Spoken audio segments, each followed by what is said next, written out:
Hello everybody! If you want to read all the stories in full, please go to www.steveuk.blog. Thank you. Short story 577, The Case of the Missing Biscuit. Upper Beginner. Arthur loved his afternoon cup of tea. He especially loved it with a good biscuit. Every day, exactly at 3 o'clock, he would sit in his favourite armchair, pour a cup of hot tea, and open his special biscuit tin. The tin was blue with a picture of a palace on the front. Inside there was always a packet of his favourite chocolate biscuits. Today was no different. At 3 o'clock, Arthur walked into the kitchen. He hummed a happy tune. He put the kettle on to boil and reached for the blue tin. He opened the lid. His face changed. The happy tune stopped. The tin was empty. "What?" he shouted. He looked inside again. Nothing. Not one biscuit. He felt his heart beat a little faster. This was a serious problem. He looked around the kitchen. The window was closed. The door was locked. Who could have taken his biscuit? A criminal mastermind? A sneaky neighbour? "Carol!" he called to his wife, who was in the living room. Carol came in. "Yes, dear," she asked. She was holding a book. "My biscuits are gone," he announced. "The tin is empty, completely empty." Carol looked at the empty tin and then at Arthur. She smiled. "Did you eat them yesterday, perhaps?" "No," he said loudly. "I would remember. This is a mystery, a crime. I must investigate." He put the kettle on the counter. He took out a magnifying glass from a drawer. It was a joke present from his birthday. But today it was a serious tool. He looked at the counter. No clues. He looked at the floor. No crumbs. Carol watched him, trying not to laugh. "Maybe a tiny mouse with a tiny bag," she suggested. Arthur did not find this funny. "This is serious, Carol. The biscuit thief is still out there. We need to be careful." He searched the whole kitchen. He looked in the cupboards, under the table, even behind the fridge. Nothing. He walked back into the living room, feeling defeated. He sat heavily in his armchair and sighed. "Oh dear," he said. "The biscuit thief has won." Carol came over to him with a cup of tea. She put it on the small table next to his chair. "Drink your tea, Arthur. It will make you feel better." He put a hand in his jacket pocket. He felt something. It was small, round, and covered in chocolate. He pulled it out. It was a biscuit. His biscuit. He stared at it, then at Carol. He remembered.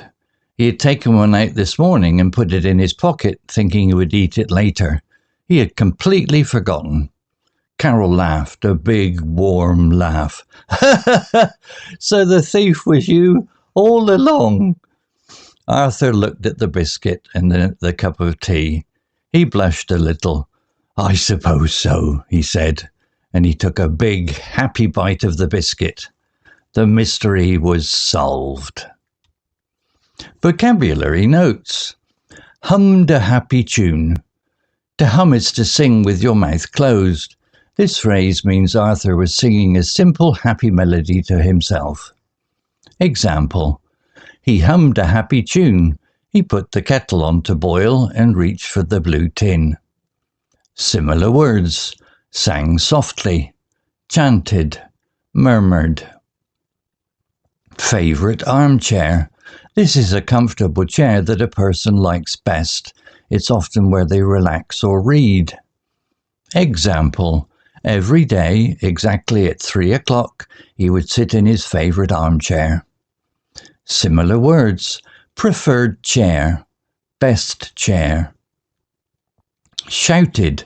This means to speak very loudly, often because you are angry, surprised, or excited. Example. "What?" he shouted. Similar words. yelled, yelled, cried out, screamed. A serious problem. This is an issue that is important and not funny. It needs to be solved. Example, he felt his heart beat a little faster. This was a serious problem. Similar words, a big issue, a grave matter, a difficult situation. Criminal mastermind. This is a clever and intelligent person who plans and organizes crimes. Arthur is using this phrase in a funny way because it's only a biscuit that is missing. Example, who could have taken his biscuit? A criminal mastermind? A sneaky neighbour? Similar words, genius thief, evil planner. Magnifying glass. This is a special glass that makes things look bigger. It is a common tool for detectives. Example, he took out a magnifying glass from a drawer. Similar words, hand lens. Feeling defeated. This means to feel sad and disappointed because you have failed or lost. Example, he walked back into the living room feeling defeated. Similar words, discouraged, beaten, disheartened, hopeless. Blushed a little. To blush is when your face becomes red, usually because you are embarrassed or shy. Example, he blushed a little. I suppose so, he said. Similar words, reddened, flushed. The mystery was solved. This is a phrase used at the end of a story or investigation when the answer to a puzzle is found. Example, the mystery was solved. Similar words, the puzzle was answered. The problem was figured out. The case was closed. Story written by Gemini Pro AI. Image created by Imagio AI. To read all the stories in full, please go to www.steveuk.blog. Thank you. CC Music, Drifting at 432 Hz, Unicorn Heads. All right, today we're going to do something a little different. We're going to take this wonderfully simple story about a missing biscuit and use it like a magnifying glass. Why? To reveal the powerful storytelling architecture that's hiding inside, the stuff that makes even the smallest tales so satisfying. So, let's just dive right in. So let me ask you something. What happens when your perfect routine gets broken? You know, that one thing you do every day, the thing that kind of grounds you. What happens when it's suddenly, and for no reason you can see, just disrupted?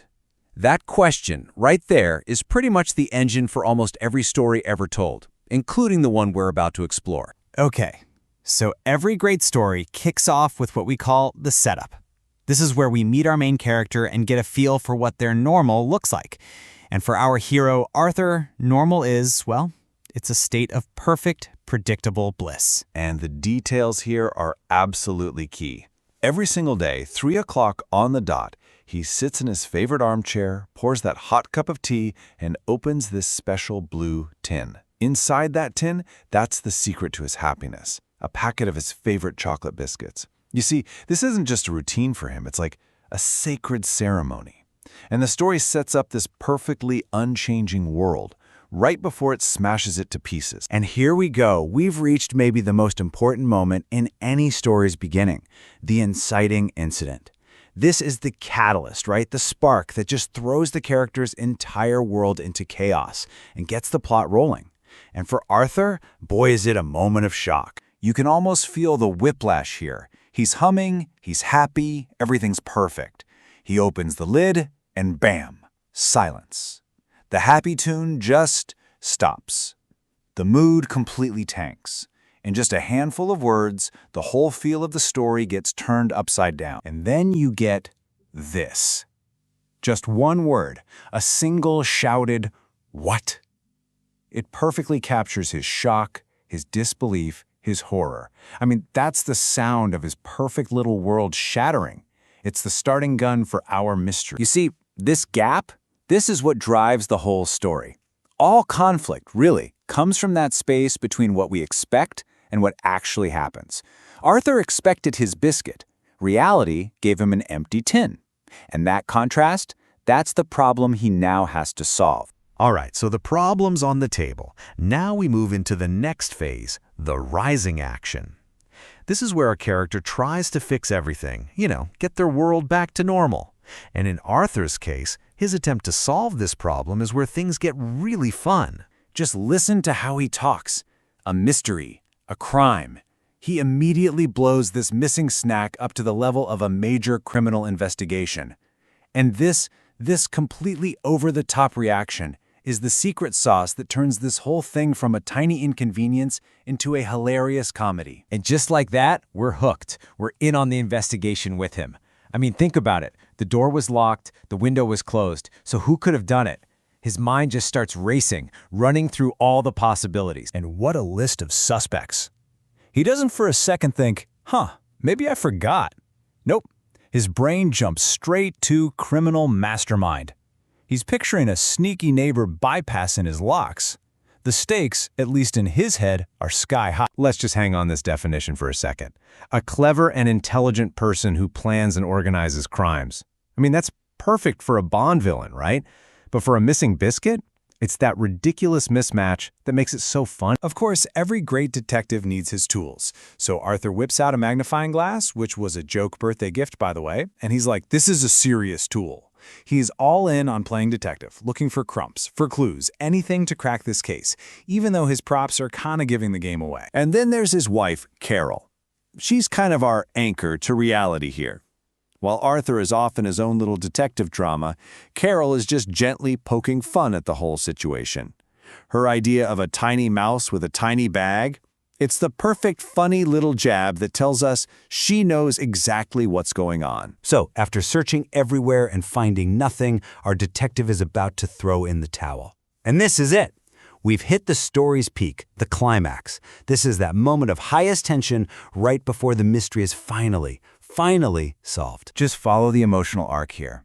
He's feeling totally defeated. He's lost. The great biscuit thief has won. He just slumps back into his armchair, the whole investigation a total bust. But then, he does one last thing. He puts his hand in his jacket pocket, and everything is about to change again. And there it is. The answer. The number one. Not one suspect, but one biscuit. The very biscuit he's been turning the house upside down for, the source of his entire crisis, was right there, in his pocket the whole time. And of course, Carol gets to deliver the perfect punchline. She just laughs, and it breaks all that tension Arthur built up, and she says what we're all thinking. So the thief was you all along. And just like that, the case is closed. Mystery solved. Okay, so that was a fun story, right? But why did we just go through all that? What's the real takeaway here? Well, now we're going to zoom out and look at the brilliant structure that was hiding in plain sight the whole time. This is why the story is so effective. It's not really about a biscuit. It's a perfect miniature model of a classic mystery. It takes all the same beats, all the same ideas you'd find in a serious detective novel, but just applies them to this super ordinary situation. Look at how this breaks down. The story's charm is all about using these classic mystery ideas, or tropes, in a really low-stakes setting. The crime? It's a missing biscuit. The detective? It's Arthur, who's also the victim. The red herring, the thing that distracts him, is this whole idea of an outside thief. And the big twist at the end? The detective was the culprit all along. It's just a masterclass in using familiar parts to build a great story. So what makes this so funny? Well, the engine driving the humor is something called dramatic irony. And all that means is there's a gap between what the audience knows and what the character knows. We and Carol can see how absurd this whole thing is, but Arthur, he thinks he's in a deadly serious detective drama. And that gap, that's where all the humor comes from. And that kind of leaves us with one last thought. This little story about a missing biscuit is a great reminder that sometimes the biggest crises we face, the most baffling mysteries, are the ones we create for ourselves. It really makes you wonder, right? How many of the great mysteries in our own lives are just a biscuit in our pocket waiting for us to find it? Thanks for joining this explainer.